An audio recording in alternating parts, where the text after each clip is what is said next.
नेवासा तालुक्यातील कुकाणा येथे महाराष्ट्र राज्याचे उपमुख्यमंत्री अजित पवार यांच्या मार्गदर्शनाखाली तसेच अब्दुल शेख यांच्या संकल्पनेनं माजी आमदार पांडुरंग अभंग यांच्या अध्यक्षतेखाली हजारो उपस्थितांमध्ये जनता दरबार आयोजित करण्यात आला होता।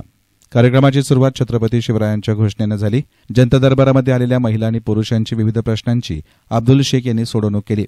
त्यामध्ये रेशन कार्ड, लाडक्या बहिणींचे प्रश्न, डोलविषयी माहिती, आरोग्यविषयी माहिती तसेच अपंग व्यक्तींसाठी विविध योजना, नवीन मतदार नोंदणीसाठी आधार अपडेट सबलीकरणासाठी पिंक रिक्षा योजना, बांधकाम मजूर कामगार योजनेसाठी तसेच बचत गटासाठी अशा विविध शासकीय योजनांची माहिती आणि त्यांची सोडवणूक शेख यांच्या माध्यमातून या जनता दरबाराच्या माध्यमातून करण्यात आली।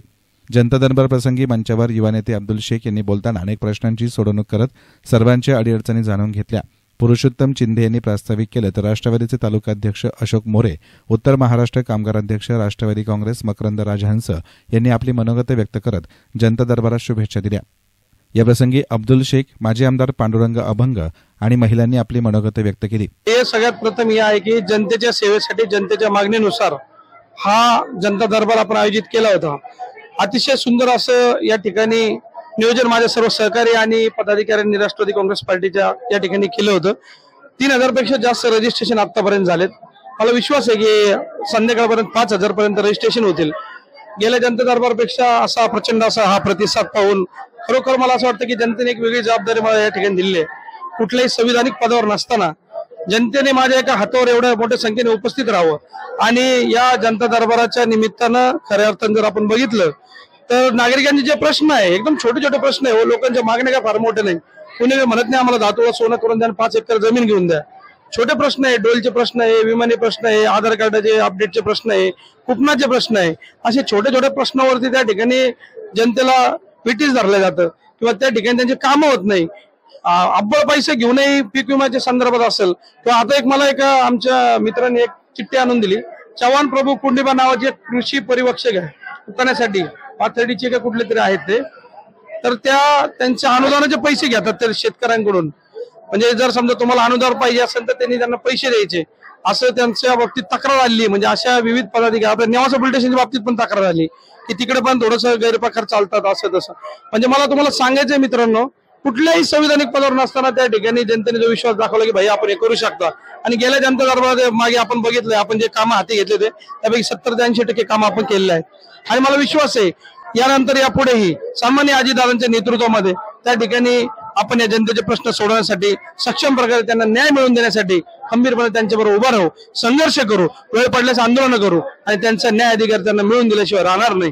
हेच आपल्या न्यूजच्या मार्फत मी सांगतो। ज्यांनी जनतेने जो माझ्यावर विश्वास दाखवला, प्रचंड असा प्रतिसाद दिला। आपण जर बघितलं ही पब्लिक बघून आपल्या लक्षात येत असेल की कुठला 1 रुपया देत नाही मी, डिझेल देत नाही, पेट्रोल देत नाही, रोजंदारीचे लोक आणत नाही, तरी माझ्या कार्यक्रमांना भरगच अशी गर्दी होती। त्याचं कारणच हे की जनतेला आता तो विश्वास बसलेला आहे। लाडकी बहीण योजना ज्या प्रकारे आपण राबवली होती तशीच आता एक पिंक रिक्षा, महिलेला पिंक रिक्षा, स्वयंरोजगारासाठी आपण जो शब्द दिला तो शब्द पूर्ण करण्यासाठी आपण पिंक रिक्षा आणलेली आहे। तिकडे आपण ती रिक्षाचा डेमो पण लावलेला आहे। म्हणजे अशा विविध प्रकारच्या योजना आपण जनतेपर्यंत घेऊन जाऊन त्या ठिकाणी रूट लेवलला काम करतो। ते जनतेला आवडलेलं आहे। म्हणून आपल्या राष्ट्रवादी काँग्रेस पक्षाची ताकद आज रोजी निर्माण होतोय दिसतंय आणि गाड्या हे चिन्ह घरोघरी पोहोचलेलं आपण आज रोजीला बघतोय। त्यासाठी भैयाचा 50% वाटा आहे। त्यांनी फार मोठं सहकार्य केलं आणि उदारपणा सुद्धा दाखवला। अजितदादांचं पूर्वीपासून काम करत असताना पुणे जिल्ह्यामध्ये तरुणाचं पुढारी पण केलं, तिथं युवक काँग्रेसची स्थापना केली।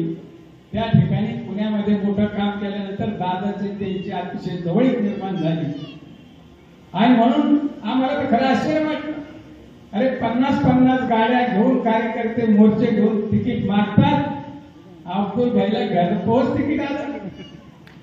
अजितदादांनी तिथं स्पेशल हेलिकॉप्टर घेऊन तिथं श्रामपूरला आमच्या अधिक साहेबांच्या तिकडं कानड्याचं तिकीट आणि इकडं अब्दुल भाईचं तिकीट दोन्ही तिकीट पाठवले आणि खऱ्या अर्थानं त्यांना लढाईची संधी दिली। मला एकदा सहज म्हणलं अब्दुल भाई आपण सध्या काही याच्यात पडू नये। मी खरं सांग आम्ही म्हणजे पहिली गोष्ट फार ते गरीब घरातला मुलगा आहे। ते एक गिरणी चालवते मी, त्यांचे वडील कंडक्टर आहे। तर आम्ही म्हणजे सगळ्या लोकांशी आम्हाला प्रेम आहे। तर त्याला मला फार आवड हे वाटते कौतिक तर माझ्या मुलांनी सगळ्या लोकांना सहकार्य करावा आणि आज हे जी इथपर्यंत जी पोहोचले आहे तर ते मला फार आनंद आहे.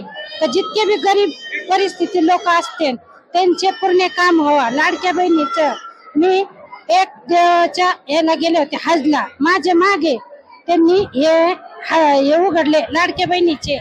तर मला तिकडे कळले, मी आनंद झाले.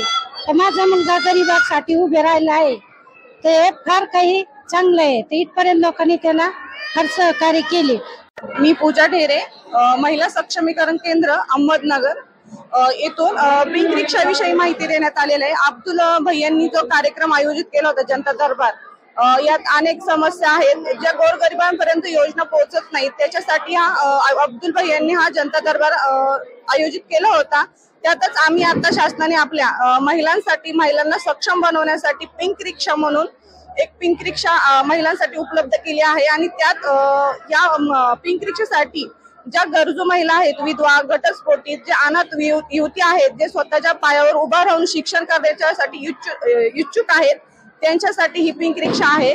यात कुणी अर्ज करू शकतं. फक्त यात एक 2-3 अटी आहेत. त्यात तुम्हाला 3 लाखाच्या आत तुमचं उत्पन्न पाहिजे.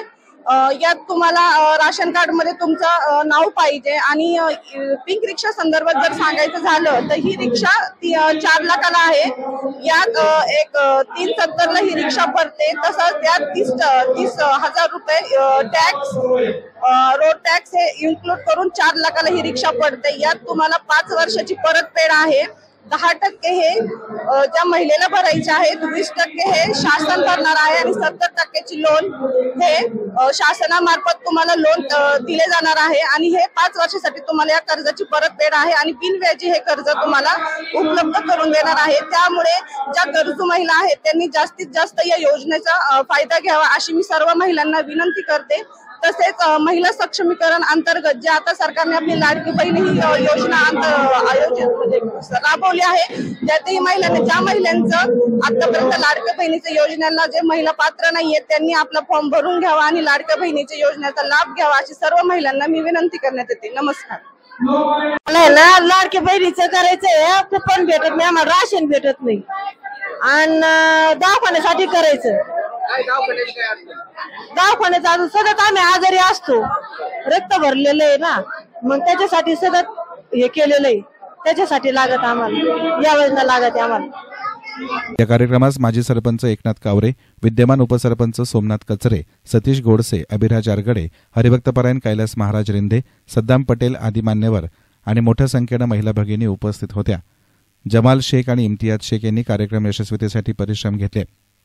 एसएन मीडियासाठी प्रतिनिधी मंगेश निकम, नेवासा.